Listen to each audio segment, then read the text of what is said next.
দর্শক আপনাদেরকে জানিয়ে দিতে চাই, রাজনৈতিক দল নিবন্ধনে নির্বাচন কমিশনের যে আবেদনের সময়সীমা ছিল, সেই আবেদনের সময়সীমার শেষ দিন আজ এনসিপি তাদের নির্বাচন কমিশন নিবন্ধনের জন্য আবেদন জমা দিয়েছেন এবং তারা শাপলা প্রতীক চান, আমরা এমনটা জানি। এই সাথে সাথে জনতা পার্টি বাংলাদেশও নিবন্ধনের জন্য আবেদন করেছে। সবকিছু মিলে আমাদের সাথে জানাতে যুক্ত হচ্ছেন সহকর্মী সাদিয়া আফরোজ। কিছুক্ষণ আগে নির্বাচন কমিশনে আবেদন অর্থাৎ দল নিবন্ধনের জন্য আবেদন করেছে নতুন রাজনৈতিক দল এনসিপি। তরুণদের এই রাজনৈতিক দলটির উত্থান কিভাবে আমরা সবাই জানি। জুলাই গণ অভ্যুত্থানের যারা নেতৃত্বে ছিলেন সেই তরুণরাই নতুন রাজনৈতিক দলটি গঠন করেছিল এবং তাদের নেতৃত্বে গঠিত এই দল আজকে নির্বাচন কমিশনে যে আবেদন জমা দেওয়ার শেষ দিন, এই শেষ দিনে এসে তারা তাদের আবেদন ফর্ম জমা দিয়েছে নির্বাচন কমিশন এবং তারপর তাদের প্রতিনিধি দলের যারা নেতার সৈয়দ ছিলেন নাসিরউদ্দিন পাটোয়ারি এবং আক্তার হোসেন তারা কথা বলেছেন জানিয়েছেন যে শাপলা তারা প্রতীক হিসেবে চেয়েছেন। তারা 3টি প্রতীক জমা দিয়েছেন, মূলত শাপলা, কলম এবং মোবাইল ফোন, এই 3টি প্রতীকের মধ্যে তারা প্রাধান্য দিয়েছেন শাপলাতে, যাতে শাপলা প্রতীক হিসেবে পান সেটি তারা উল্লেখ করেছেন। এবং আজকে আপনাকে জানাই যে এবং তারা বলেছেন যেটি যে এই আগামী জাতীয় সংসদ নির্বাচনে তারা সংস্কার কমিশনের যে প্রস্তাব ছিল 400 আসন, সেই 400 আসনের মধ্যে অন্তত 300টি আসনে তারা জয়লাভ করে সরকার গঠনের প্রত্যাশার কথা জানিয়েছেন এবং তারা বলেছেন যে জেলা উপজেলায় যে জেলায় 25টি এবং উপজেলায় 105টি কমিটি গঠনের যে শর্ত ছিল দল নিবন্ধনের জন্য, সেই শর্ত তারা পূরণ করেছেন এবং যদিও সেই শর্তগুলো পূরণের জন্য তারা বিভিন্ন জেলা উপজেলায় বাধার সম্মুখীন হয়েছেন, বেশ কিছু ঘটনা সেরকম রয়েছে, তবে সব রকম বাধা অতিক্রম করে তারা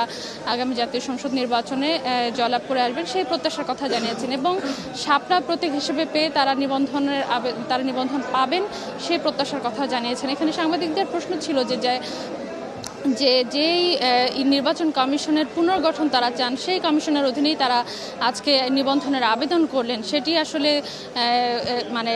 তারা কিভাবে দেখছেন সেই জায়গা থেকে তারা বলেছেন যে যেহেতু নির্বাচন কমিশনকে একটু বডি হিসেবে থাকতে হবে এবং সেই নির্বাচন কমিশন যেহেতু এখনও বিদ্যমান, সেই জায়গা থেকে নিয়ম নীতি অনুসরণ করে তারা আবেদন করেছেন। তবে তারা মনে করেন যে নির্বাচন কমিশনের পুনর্গঠন অবশ্যই হবে এবং সেই প্রত্যাশা তাদের শুধু নয়, তারা আসলে বলা যায় যে এক ধরনের আত্মবিশ্বাসী।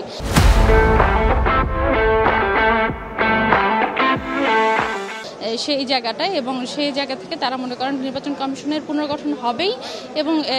তাদের যে প্রত্যাশা, নিবন্ধনের প্রত্যাশা, সেটিও তারা পাবেন। তো আজকে শুধু এনসিপি নয়, আপনাকে জানাই যে আজকে প্রায় 40টির মতো দল এখন পর্যন্ত নতুন দল তারা নিবন্ধনের আবেদন করেছে এবং সেই দলগুলোর সবাই যারা এসেছেন এখানে তারা কথা বলেছেন। এখানে বেশ কিছু আপনি দেখবেন ছবিতেও দেখা যাবে যে অনেকে আছেন এখনও নিবন্ধনের জন্য আবেদন করতে এসেছেন, তারা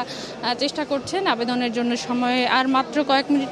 যদিও 5টা বেজে গেছে, এরই মাঝে অনেকেই আবেদন জমা দিয়ে ফিরে এসেছেন, নিচে হয়তো কথা বলছেন। তো এই দলগুলো আজকে প্রায় 40টির মতো দল আজকে আবেদন করলে এই দলগুলো প্রত্যেকেই আশা করে যে তারা যে নিয়ম নীতি অনুসরণ করে আবেদন করতে হয় সেই নিয়ম নীতি অনুসরণ করে আবেদন করতে পেরেছেন এবং তারা নিবন্ধন পাবেন নির্বাচন কমিশনের পক্ষ থেকে। তো সব মিলিয়ে আসলে নির্বাচন কমিশনের পক্ষ থেকে আমরা নিশ্চয়ই একটু জানতে চাইব যে আজকে যে দলগুলো আবেদন করলো, এর আগে 64টি দল আবেদন করেছিল, সব মিলিয়ে প্রায়